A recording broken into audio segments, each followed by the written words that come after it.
Neville Goddard. He breaks the shell, presented by wisdom untold. God unveils his image in 4 acts. Teach me, O Holy Spirit, the testimony of Jesus. Let me comprehend wondrous things out of the divine law. I am but a fellow servant with you and your brothers who bear their testimony to Jesus. Take my yoke upon you and learn from me. The yoke of the law is a common rabbinical expression for the study of the Scriptures. Jesus Christ, the faithful, witness the first, born of the dead, proposes an exchange of the Scriptures based on his own personal experience for others based purely on speculation. It is very difficult for man to change his understanding of the meaning of an event. Once old accepted interpretations have become rigidly fixed in his mind. But the 4 acts of God which veil his image. Let us make man in our image appear in a quite different light in prospect from what they really are seen to be in retrospect. The resurrection is God's first act in the unveiling of his image. It is fulfilled in a way man could never have guessed, by an awakening in his skull, not at the end of his history, but within his history. Resurrection is an event happening within the earthly life of man. Our human life has its significance only and always in relation to our resurrection. The man so awakened is declared Son of God by a mighty act in that he rose from the dead. It is about Jesus Christ our Lord. Participation in the life of the age to come depends on God's act of awakening the dead. We are resurrected one by one to unite into a single man who is God, and the Lord will become king over all the earth. On that day, the Lord will be one, and his name one. Resurrection is an individual experience, an awakening in one's own skull, followed instantly by a supernatural birth from his skull, a privileged birth in a new creation. This is effected by the grace of God alone. And only of such an awakening does the New Testament use the term the resurrection. All other men apart from the resurrected are death restored to life only to die again. There came to him some Sadducees, those who say that there is no resurrection, and they asked him a question saying, Teacher, Moses wrote for us that if a man's brother dies, having a wife but no children, the man must take the wife and raise up children for his brother. Now there were 7 brothers. The first took a wife and died without children. And the second and the third took her, and likewise all 7 left, no children, and died. Afterward the woman also died. In the resurrection, therefore, whose wife will the woman be? For the 7 had her as wife. And Jesus said to them, The sons of this age marry and are given in marriage. But those who are accounted worthy to attain to that age and to the resurrection from the dead neither marry nor are given in marriage. For they cannot die any more, because they're equal to angels and are sons of God, being sons of the resurrection. He hath awakened from the dream of life his we, who lost in stormy visions, heaped with phantoms and unprofitable strife. God's purpose lies not in evolving the natural order, but in awakening his sons associated with it, for the created universe waits with eager expectation for God's sons to be revealed. Do not suppose that I have come to abolish the law and the prophets. I did not come to abolish, but to complete. I tell you this, so long as heaven and earth endure, not a letter, not a stroke will disappear from the law until all that must happen has happened. My task is to bear witness to the truth. For this was I born, for this I came into the world, and all who are not deaf to truth. Listen to my voice. I was dead, and now I am alive forevermore. Jesus Christ, the faithful witness, firstborn from the dead. The testimony of Jesus should be heard and responded to. Some will be convinced by what he says, while others will disbelieve. The testimony of Jesus cannot be induced at will. It is the unveiling of God's image, this sudden and completely unexpected awakening in one's skull, to find it to be a sepulchre in which you had been entombed, is bewildering and perplexing. The resurrection is God's first act in the unveiling of his primal wish, let us make man in our image. The one who started the good work in you will bring it to completion by the day of Jesus Christ. Jesus Christ is the image of the invisible God. God's work in you is completed when you take the shape of Christ. Then you will be awakened and raised from the dead. The first act by which God unveils the Son, who is the effulgence of God's splendor, and the stamp of God's very being, is a double act. It awakens the sleeper and brings him forth from his skull. Born anew. Awake, sleeper. Rise from the dead, and Christ will shine upon you. He is born anew through the resurrection of Jesus Christ from the dead, and to an inheritance which is imperishable, undefiled, and unfading, kept in heaven for him. The new birth follows the resurrection. Flesh can give birth only to flesh. It is spirit that gives birth to spirit. You ought not to be astonished then when I tell you that you must be born over again. The wind blows where it will. You hear the sound of it, but you do not know where it comes from or where it is going. So with everyone who is born from spirit, man awakens within his skull to discover that he is entombed within it. Intuitively, he knows that if he pushes the base of the skull, an opening will be made and he will emerge. He pushes the base, finds an opening, and comes out the head first. In the same manner, a child is born. As he contemplates the skull out of which he has just emerged, suddenly there comes a sound like that of a strong driving wind which fills the whole room. He hears the sound of it, but he does not know where it comes from or where it is going. His attention is diverted for a moment from the body out of which he has just emerged by the sound of the wind. When looking back to the body, he is surprised to find that it has been removed, and in its place sit three men. One sits where the head was, two sit where the feet were. They too hear the sound of the mighty wind, but do not know where it comes from or where it is going. They do not see the man who is born from his skull, but they find the sign of his birth. A baby wrapped in swaddling clothes lying on the floor. Today in the city of David, a deliverer has been born to you, the Messiah, the Lord. And this is your sign. You will find a baby lying all wrapped up in a manger. They find the sign of his birth, but not the twice-born man. For he is now declared Son of God by a mighty act, in that he rose from the dead. My Father and I are one.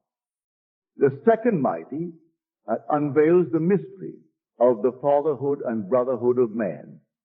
Man finds David of biblical fame and discovers that David's nature and mission are spiritual, not physical or historical. I have found David. He shall cry for me, thou art my Father, my God, and the rock of my salvation. You are my son. Today I have begotten you. No one knows who the Son is but the Father, or who the Father is but the Son, and those to whom the Son may choose to reveal him. He said to them, how can they say that the Messiah is son of David? For David himself calls him Lord. How then can he be David's son? David in the Spirit calls him my Father. When the Messiah, the image of the invisible God, is formed in man, that man will find David, and David will call him Father. Eventually, all men will say to David, you are my son. Today I have begotten you, and all will know fatherhood and brotherhood of man. Philip said to him, Lord, show us the Father, and we ask no more. Jesus answered, have I been all this time with you, Philip, and you still do not know me? Anyone who has seen me has seen the Father. Then how can you say, show us the Father? Do you not believe that I am in the Father, and the Father in me? The third mighty act unveils God's image is of twofold nature. You are God's temple, and God's Spirit dwells in you. And the curtain of the temple was torn in two from top to bottom. So now, my friends, the blood of Jesus makes us free to enter boldly into the sanctuary by the new living way, which he has opened for us through the curtain, the way of his flesh. A bolt of lightning split man in two, from the top of his skull to the base of his spine. He is cleft as though he were a tree that had been struck by lightning. At the base of his severed body, he sees the blood of Jesus, a pool of molten gold. He knows it is himself. Then, fusing with the blood of Jesus, he ascends his severed spine in a serpentine motion into his skull. This is to fulfill the scripture. This Son of Man must be lifted up, as the serpent was lifted up by Moses in the wilderness.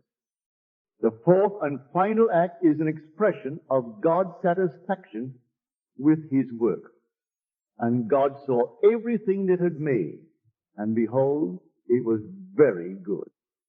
Man's skull suddenly becomes translucent.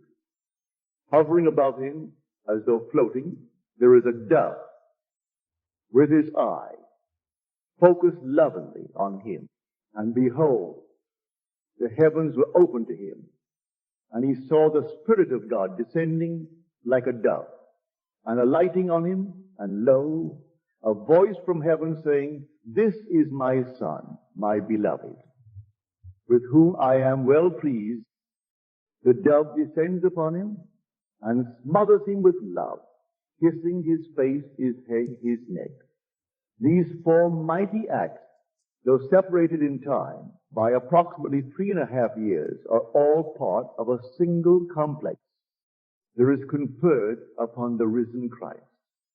In these four mystical and supernatural experiences of man, the divine names of Jesus, Father, Son of Man, Son of God.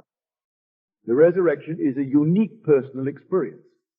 It is by definition the resurrection of the Christ. Though the resurrection itself is nowhere described in scriptures, it represents the central point of the Christian faith.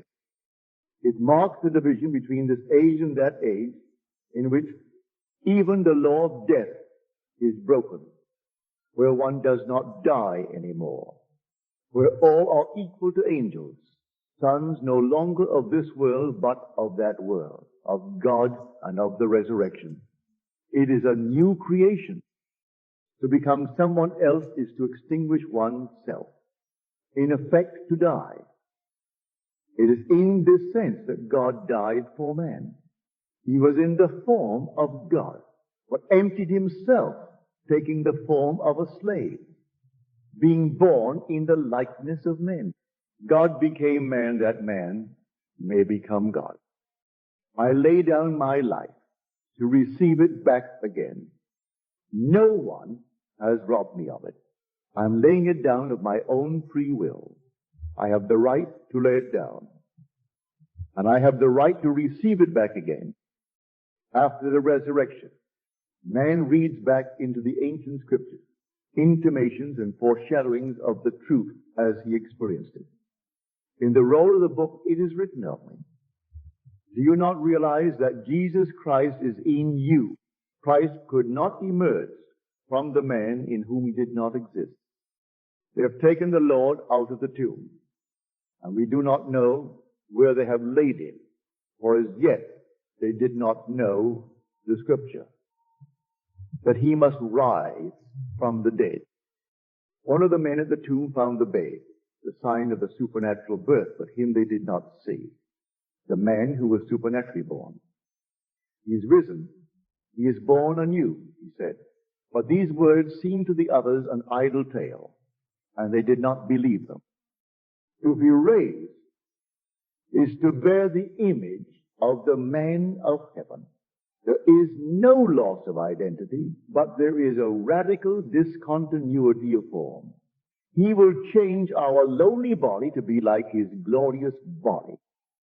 God's primal wish, let us make man in our image, is maturing to its appointed hour. And it is not for you to know times or seasons which the Father has fixed by his own authority. The vision has its own appointed hour. It ripens, it will flower. If it be long, then wait, for it is sure, and it will not be late. Israel's sacred history, as it is recorded in the Old Testament, is a completely prophetic history which God brings to climax and fulfillment in Jesus Christ, in you. The Lord of hosts has sworn, as I have planned, so shall it be, and as I have purposed, so shall it stand. The promises of God, so long cherished as buds upon the tree of his unfolding purpose, will burst into flower in fall, mighty acts in Christ in you. The full force of this truth may be missed because you are not conscious of any sudden break with the past. A new thing has happened. You are born anew. Great indeed, we confess, is the mystery of our religion. Everything written in the scriptures about Jesus Christ is written about man. And when they came to the place which is called the skull, there they crucified him. The rock-hewn tomb, where no one had ever been laid, is the skull of man.